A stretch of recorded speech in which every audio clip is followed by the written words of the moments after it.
Hello दोस्तों, आपका हमारे चैनल इंडियन हिंदी में बहुत बहुत स्वागत है। दोस्तों, आज हम आपको पढ़ाएंगे विराम चिन्ह। दोस्तों, आपको विराम चिन्ह के बारे में तो पता ही होगा कि विराम चिन्ह जो होते हैं ये कहाँ कहाँ प्रयोग होते हैं। इन्हीं के बारे में आज हम आपको बताएंगे। दोस्तों, अगर आपको हमारा चैनल पसंद आए तो उसे लाइक, सब्सक्राइब एंड शेयर ज़रूर करिएगा। चलिए दोस्तों, आगे बढ़ते हैं। पहले देखते हैं विराम का अर्थ। विराम का अर्थ है रुकना या ठहरना। जैसा कि नाम से ही स्पष्ट है दोस्तों कि विराम विराम का मतलब हम लोग क्या कहते हैं कि रुक जाओ या ठहर जाओ। रुकना या ठहरना, विराम का अर्थ है रुकना या ठहरना। परिभाषा देख लेते हैं इसकी। वाक्य को लिखते अथवा बोलते समय बीच में कहीं थोड़ा बहुत रुकना पड़ता है, इन्हें ही विराम चिन्ह कहते हैं। वाक्य को लिखते अथवा बोलते समय बीच में कहीं थोड़ा बहुत रुकना पड़ता है, इन्हें ही विराम चिन्ह कहते हैं। देखिए दोस्तों, मानव जीवन जो होता है, मानव के जीवन में जो दौड़ होती है मानव जीवन की, उसमें उसे थकान अवश्य होती है और थकान होगी तो उसे आराम की ज़रूरत अवश्य होती है। और आराम जो है ये विराम का ही उल्टा रूप है। हम लोग विराम करेंगे तभी ना आराम कर पाएंगे। विराम का मतलब है कि हम लोग कहीं रुकेंगे, कहीं ठहरेंगे, तभी ना हम आराम कर पाएंगे। तो मानव जीवन में भी विराम की जरूरत पड़ती है। विराम अर्थात आराम। देखिए दोस्तों, इसको उदाहरण से समझते हैं। देखिए क्या लिखा है दोस्तों, रोको मत जाने दो। इसका मतलब क्या है कि कोई कह रहा है किसी व्यक्ति से कि उसको रोको, उसको जाने मत दो। और इसका दूसरा क्या है लिखा है दोस्तों, रोको मत जाने दो। मतलब कि उसको रोको मत, उसको चले जाने दो। दोस्तों, अगर हम विराम चिन्ह पर ध्यान नहीं देते हैं तो अर्थ का अनर्थ हो जाता है। इसलिए विराम चिन्ह पर देखिए, इसमें क्या है, इसमें रोको के बाद ये कॉमा लगा है, ठीक है दोस्तों, और इसमें रोको मत के बाद लगा है। तो इसका क्या है, इसमें कहा जा रहा है कि रोको मत जाने दो, मतलब कि किसी को रोको, उसको जाने मत दो। और इसमें क्या बताया गया है कि रोको मत जाने दो, मतलब उसको रोको मत, उसको चले जाने दो। ठीक है दोस्तों, आइए हम विराम चिन्हों के प्रकार पढ़ते हैं। देखिए दोस्तों, विराम चिन्ह के प्रकार कौन कौन से होते हैं। पहला है पूर्ण विराम। पूर्ण विराम का चिन्ह कैसे लगाते हैं, जैसे एक खड़ी पाई लगा हुआ है ना, इस तरीके से। पहले दोस्तों हम आपको प्रकार बता देते हैं, कौन कौन से प्रकार होते हैं, उसके चिन्ह कैसे होते हैं। आगे इसके बारे में समझा देते हैं कि मतलब इसका प्रयोग कहाँ कहाँ पे किस तरीके से होता है। अल्प विराम, दूसरा है अल्प विराम। इसका देखिए चिन्ह इस प्रकार से लगेगा। अर्ध विराम, अर्ध विराम का चिन्ह इस प्रकार से लगेगा। प्रश्नवाचक चिन्ह, जैसा कि नाम से स्पष्ट है दोस्तों, ये तो आप सभी जानते होंगे अच्छे तरीके से। प्रश्नवाचक चिन्ह जो है इसका कैसे लगता है, चिन्ह ऐसे लगता है।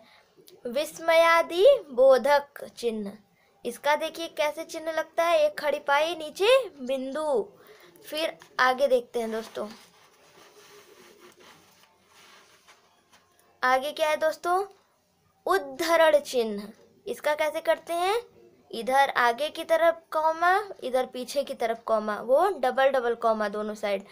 योजक चिन्ह, इसका देखिए ऐसे जैसे डैश करते हैं ना, वैसे ही लगाते हैं इसका चिन्ह।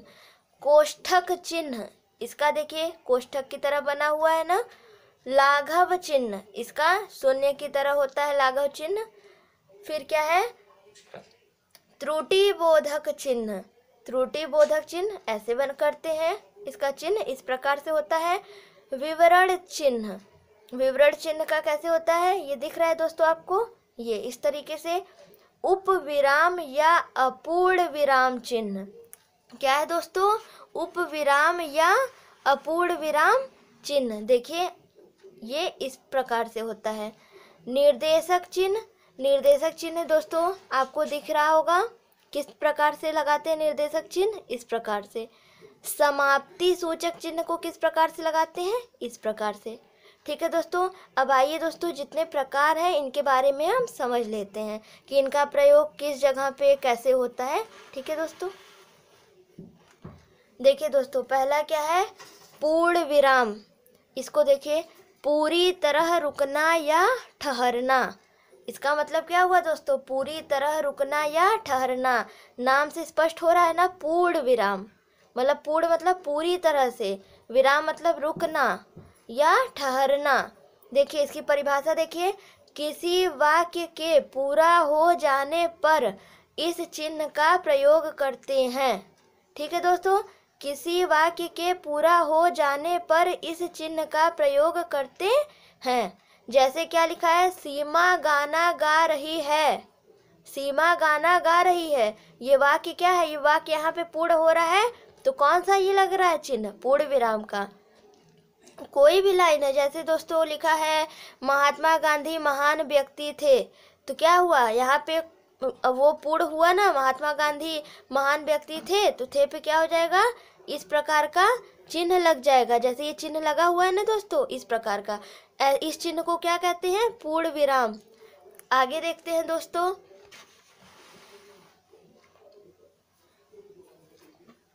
दूसरा क्या है दोस्तों, अल्प विराम। अल्प का अर्थ होता है थोड़ा। अल्प जैसा कि नाम से स्पष्ट है दोस्तों कि अल्प का मतलब क्या होता है, थोड़ा। वाक्य में, ये देखिए परिभाषा है इसकी, वाक्य में जहाँ थोड़ा रुकना हो या अधिक व्यक्तियों वस्तुओं आदि को अलग करना हो, वहाँ अल्प विराम, देखिए ये चिन्ह लगा है ना, अल्प विराम चिन्ह का प्रयोग किया जाता है। ठीक है दोस्तों, इसको देखिए उदाहरण से समझिए तब ये समझ आएगा। देखिए दोस्तों क्या लिखा हुआ है, जैसे भारत में गेहूं, चना, बाजरा, मक्का आदि बहुत सी फसलें उगाई जाती है। भारत में गेहूं, चना, बाजरा, मक्का आदि बहुत सी फसलें उगाई जाती है। देखिए यहाँ पे क्या हुआ, यहाँ पे थोड़ा रुक रहे हैं ना, देखे ना आप लोग, थोड़ा रुका जा रहा है ना। भारत में गेहूं, चना, बाजरा, मक्का आदि बहुत सी फसलें उगाई जाती है। इस प्रकार से इस ये जो है इनको हम लोग कौन सा बोलेंगे, ये कौन से हैं, अल्प विराम है। ठीक है दोस्तों, ये अल्प विराम के चिन्ह है। अब आगे देखते हैं क्या है, अर्ध विराम। अर्ध विराम के बारे में जान लेते हैं। अर्ध विराम का चिन्ह देखिए इस प्रकार से होता है, अल्प विराम से अधिक और पूर्ण विराम से कम रुकने के लिए इसका प्रयोग करते हैं। अल्प विराम से अधिक रुकना पड़ता है और पूर्ण विराम से कम रुकने के लिए इसका प्रयोग करते हैं। जैसे देखिए उदाहरण से ध्यान दीजिएगा दोस्तों, कैसे कैसे बोल रहे हैं और कहाँ कितना रुक रहे हैं, ये देखिएगा। सिगरेट पीना स्वास्थ्य के लिए हानिकारक है, इससे बचना चाहिए। ठीक है दोस्तों, देखिए रुके ना, एकदम कम रुके हैं। देखिए सिगरेट पीना स्वास्थ्य के लिए हानिकारक है, इससे बचना चाहिए। देखिए हल्का सा रुके हैं ना, इसको हम लोग क्या कहेंगे, अर्ध विराम। ये परिभाषा आपको हमने बताया।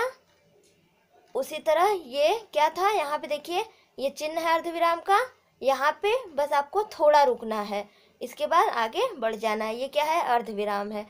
अब प्रश्नवाचक चिन्ह के बारे में जान लेते हैं। देखिए दोस्तों, प्रश्नवाचक चिन्ह नाम से स्पष्ट है। प्रश्नवाचक चिन्ह में क्या होता होगा, प्रश्न पूछा जाता होगा, यही ना होता होगा दोस्तों। देखिए इस वाक्य में किसी भी प्रकार का प्रश्न पूछा जाता है। इस वाक्य में किसी भी प्रकार का प्रश्न पूछा जाता है।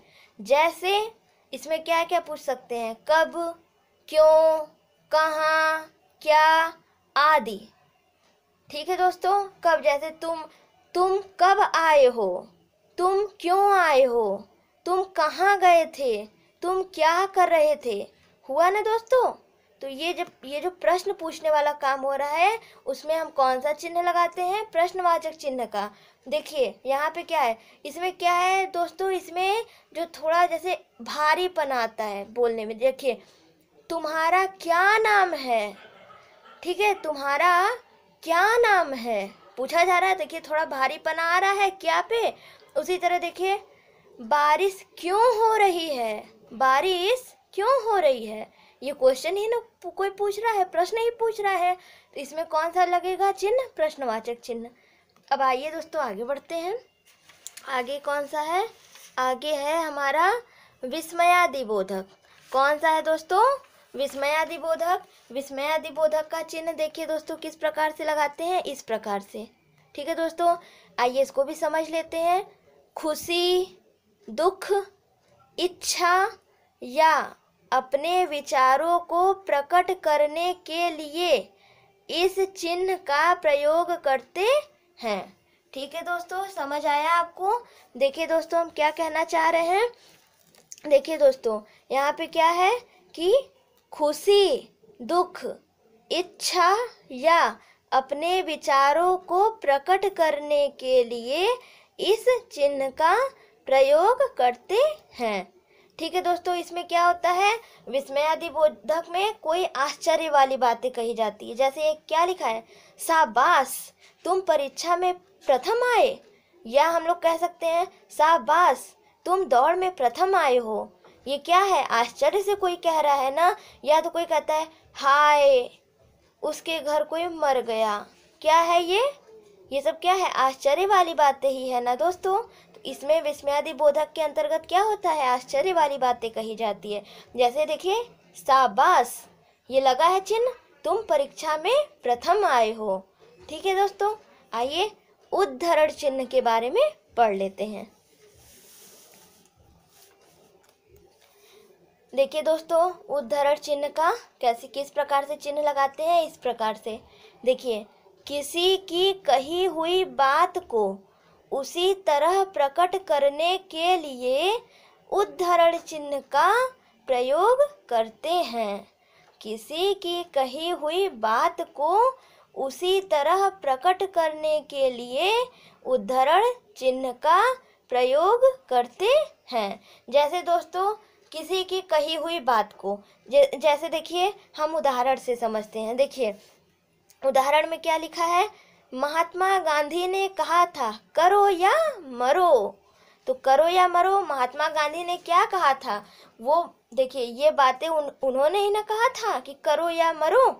तो उनकी कही हुई बात को हम ये डबल कॉमा के अंदर रखते हैं। इसको हम लोग क्या कहते हैं, उद्धरण चिन्ह। ठीक है दोस्तों, या तो यहाँ पे आप कोई और एग्जाम्पल रख सकते हैं। जैसे सुभाष चंद्र बोस ने कहा था तुम मुझे खून दो मैं तुम्हें आज़ादी दूंगा। ये सुभाष चंद्र बोस ने कहा था, तो उनकी कही हुई बात को, जैसे उन्होंने कहा था ना कि तुम मुझे खून दो मैं तुम्हें आज़ादी दूंगा, इसको क्या करेंगे, ऐसे आगे की तरफ डबल कॉमा लगा देंगे। डबल मतलब कि दोहरा, और इस जो खत्म हो रहा है, जैसे तुम मुझे खून दो मैं तुम्हें आज़ादी दूंगा, दूंगा पे भी कॉमा लगा दो, मतलब शुरू में और अंतिम में उनकी कही हुई बात में। तो इस तरीके से क्या होगा, ये उद्धरण चिन्ह। उद्धरण चिन्ह में किसी की कही हुई बातों पे इस तरीके का चिन्ह लगाते हैं, या इस तरीके के चिन्ह के अंदर किसी की कही हुई बातों को हम लोग लिखते हैं। अब देखिए दोस्तों योजक चिन्ह क्या होते हैं, उनके बारे में जान लेते हैं। देखिए दोस्तों योजक चिन्ह, योजक चिन्ह का देखिए चिन्ह कैसे लगाते हैं, इस प्रकार से। दो शब्दों को जोड़ने, क्या लिखा है दोस्तों, आप लोग को समझ आ रहा है दोस्तों, दो शब्दों को क्या लिखा है, दो शब्दों को जोड़ने या तुलना करने के लिए इस चिन्ह का प्रयोग करते हैं। दो शब्दों को जोड़ने या तुलना करने के लिए इस चिन्ह का प्रयोग करते हैं। जैसे दो शब्दों को किस प्रकार से जोड़ा जा रहा है दोस्तों, ये देखिए माता पिता, हंसते हंसते, सुख दुख, रात दिन आदि। ये देखिए जैसे इन लोग को जोड़ा जा रहा है, तो इसमें किस प्रकार का चिन्ह लगाया जा रहा है, योजक का चिन्ह। देखिए ये योजक का चिन्ह लगा हुआ है। इसी तरह उदाहरण से समझते हैं। उदाहरण में क्या दिया है दोस्तों, उदाहरण में दिया हुआ है कि जीवन में सुख दुख तो चलता ही रहता है। देखिए दोस्तों हर मनुष्य के जीवन में सुख दुख तो हमेशा चलता रहता है, ये तो सभी जानते हैं। तो सुख दुख के बीच में कौन सा चिन्ह लगा है? योजक का चिन्ह। तो योजक का चिन्ह दो मतलब किसी शब्द को जोड़ने के लिए लगाया जाता है। ठीक है दोस्तों, अब कोष्ठक चिन्ह के बारे में जान लेते हैं कि कोष्ठक चिन्ह क्या होते हैं। ठीक है दोस्तों, देखिए दोस्तों, कोष्ठक चिन्ह महत्वपूर्ण रूप से दी जाने वाली जानकारी कोष्ठक में दी जाती है। महत्वपूर्ण रूप से दी जाने वाली जानकारी कोष्ठक में दी जाती है। देखिए दोस्तों किस प्रकार से, अब देखिए इसको समझते हैं। इस चिन्ह का प्रयोग हमेशा वाक्य के बीच में करते हैं। जैसे जो कोष्ठक होता है दोस्तों, उसका हम हमेशा प्रयोग कहाँ करते हैं? वाक्य के बीच में करते हैं दोस्तों। ठीक है, देखिए जैसे देखिए दोस्तों, आप कोई भी बात कह रहे हैं, जैसे क्या है उदाहरण में समझिए, लता मंगेशकर भारत की कोकिला। कोकिला का मतलब क्या हो गया? मीठा गाने वाली हैं। तो ये कोकिला लिखा है, मतलब कि किसी की महत्वपूर्ण बातों को, ये क्या है? महत्वपूर्ण बात है, इसको हम लोग क्या कर रहे हैं? बीच में लिख रहे हैं। देखिए ये वाक्य है, इसके बीच में हम लोग लिख रहे हैं ना, लता मंगेशकर भारत की कोकिला, ब्रैकेट में हम लोग क्या लिख दिए? मीठा गाने वाली हैं। तो जो महत्वपूर्ण बात रहती है दोस्तों, उसको हम लोग किसी, जैसे कोई वाक्य लिख रहे हैं उसके बीच में लिख देते हैं, या किसी शब्द के बीच में लिख देते हैं। अब देखिए दोस्तों अगला क्या है? अगला है दोस्तों लाघव चिन्ह। ये देखिए शून्य की तरह इसको बनाया जाता है, शून्य की तरह। किसी शब्द को संक्षिप्त रूप में लिखने के लिए उस शब्द का पहला अक्षर लिखकर उसके आगे शून्य लगा देते हैं। यह शून्य ही लाघव चिन्ह कहलाता है। देखिए दोस्तों, कोई भी शब्द जो है, कोई बड़ा शब्द हो, कोई प्रसिद्ध शब्द हो, किसी भी प्रकार के शब्द को संक्षिप्त मतलब छोटे में लिखने के लिए, मतलब उसको पहले आगे का उसका एक शब्द लिख दीजिए या आगे का अक्षर लिख लीजिए, और उसको लिखने के बाद आगे शून्य लगा दीजिए। शून्य लगाने से क्या होंगे? वो संक्षिप्त हो जाएंगे, और यह शून्य ही क्या होते हैं? लाघव चिन्ह कहलाते हैं। जैसे देखिए प्रोफेसर को सब लोग संक्षिप्त में क्या लिखता है? प्रो। देखिए आगे का प्रो लिख करके क्या लगा देता है? शून्य लगा देता है। शून्य मतलब ये क्या है? ये शून्य शून्य नहीं है, शून्य चिन्ह है एक प्रकार का। पंडित में सब क्या करता है? प लिख के ऊपर बिंदी लगा के उसके आगे ऐसे जीरो की तरह लगा देता है। मान लीजिए और उदाहरण आप ले लीजिए, जैसे लाल कृष्ण आडवाणी। ठीक है, लाल कृष्ण आडवाणी, तो उसको हम लोग कैसे करते हैं? देखिए लाल को सब लोग क्या करता है? शॉर्टकट मतलब कि संक्षिप्त में लिखने के लिए एल लगा देता है। एल लिख के आगे जीरो, लाल कृष्ण, के लिख करके आगे जीरो, फिर आडवाणी उसी तरह पूरा लिख देता है। ठीक है दोस्तों, तो किसी भी शब्द जो मतलब जो भी बड़े शब्द होते हैं उनको संक्षिप्त रूप में लिखने के लिए उसके आगे मतलब उस शब्द के आगे के अक्षर को लिखकर उसके आगे शून्य लगा देते हैं। ठीक है दोस्तों, समझ आया? अब देखिए दोस्तों फिर क्या है? त्रुटि बोधक या हंस पद चिन्ह। इसको त्रुटि बोधक कहिए या हंस पद चिन्ह कहिए। देखिए इस प्रकार का चिन्ह लगता है। वाक्य लिखते समय भूलवश कोई शब्द छूट जाने पर इस चिन्ह का प्रयोग करके शब्द लिखते हैं। देखिए दोस्तों क्या है, जैसे हम लोग कभी भी दोस्तों कुछ भी लिखते लिखते बीच में कोई शब्द भूल जाते हैं, तो हम लोग क्या करते हैं? जैसे यहाँ पे देखिए मैंने एक शब्द लिखा है ना, सुभाष चंद्र बोस महान थे। अब इसी को हमें अगर लिखना पड़े दोबारा तो क्या है? सुभाष चंद्र बोस थे, क्या थे? महान। तो लिखना भूल गए तो क्या करते हैं? जहाँ पे जो शब्द भूल जाते हैं उसके बीच में ऐसे देखिए, उसके बीच में ऐसे इस प्रकार का चिन्ह लगा के उसके ऊपर महान लिख दीजिए। या जरूरी नहीं आप जो भी चीज़ लिख रहे हैं भूल जाइए तो उस जगह पे इस प्रकार का चिन्ह लगा के उसके ऊपर जो शब्द आप भूले हैं उसको लिख दीजिए। तो इस प्रकार का चिन्ह कहाँ लगता है? जहाँ हम लोग कोई शब्द भूल जाते हैं वहाँ पे उस शब्द को लिखने के लिए इस प्रकार का चिन्ह लगाकर तब लिखते हैं। ठीक है दोस्तों, अब देखिए दोस्तों आगे क्या है? आगे है दोस्तों विवरण चिन्ह। इस प्रकार का चिन्ह लगाते हैं दोस्तों। विवरण चिन्ह में विवरण देने के लिए इसका प्रयोग करते हैं। विवरण देने के लिए इसका प्रयोग करते हैं। जैसे चिन्हों के भेद निम्नलिखित हैं। विवरण का मतलब क्या हुआ दोस्तों, जैसे देखिए हम कोई भी भेद दे रहे हैं, कोई भी प्रकार लिखते हैं, जैसे हम लोग लिख रहे हैं कि जैसे हम लोग को लिखना है कि वचन कितने प्रकार के होते हैं, तो आप लिखते नहीं है कि वचन 2 प्रकार के होते हैं, फिर 2 प्रकार के होते हैं लिख करके इस प्रकार का चिन्ह लगाते हैं, फिर एक वचन 2 वचन। ठीक है दोस्तों, एक वचन बहुवचन हो गए ना दोस्तों। तो क्या है दोस्तों, चिन्हों के भेद निम्नलिखित हैं। कोई भी भेद या प्रकार लिखने के बाद हम क्या करते हैं, इस प्रकार का चिन्ह लगाकर तब उसके प्रकार लिखते हैं। ठीक है दोस्तों, देखिए दोस्तों फिर क्या है, उपविराम या अपूर्ण विराम चिन्ह। उपविराम या अपूर्ण विराम चिन्ह इस प्रकार से लगते हैं दोस्तों। देखिए ऊपर बिंदी नीचे बिंदी। प्रायः उदाहरण देने, शीर्षकों या निर्देश देने में इसका प्रयोग किया जाता है। देखिए दोस्तों, कभी भी हम उदाहरण, जैसे उदाहरण कोई देना होता है, उदाहरण लिख करके इस प्रकार का बिंदी लगा देते हैं। किसी शीर्षक का नाम लिखना होता है, कोई निर्देश लिखना होता है, तो हम लोग क्या करते हैं, इस प्रकार का चिन्ह लगाते हैं। जैसे देखिए उदाहरण में क्या लिखा है मैंने, जयशंकर प्रसाद। देखिए ये कौन है, जयशंकर प्रसाद, ये लोग तो कवि है ना, तो इन लोग का क्या है, जयशंकर प्रसाद लिख करके ये बिंदी लगाकर, जो इनकी रचना क्या है, इनकी रचना है कंकाल। मुंशी प्रेमचंद, देखिए इनके मुंशी प्रेमचंद का नाम लिखकर इस प्रकार की बिंदी लगा करके, ये लोग कौन है, ये लोग शीर्षक हैं। ठीक है दोस्तों, ये लोग शीर्षक हैं और इनकी रचना देखिए, मुंशी प्रेमचंद की रचना है गोदान, जयशंकर प्रसाद की रचना है कंकाल, और भी बहुत सारे हैं इन लोग के रचना।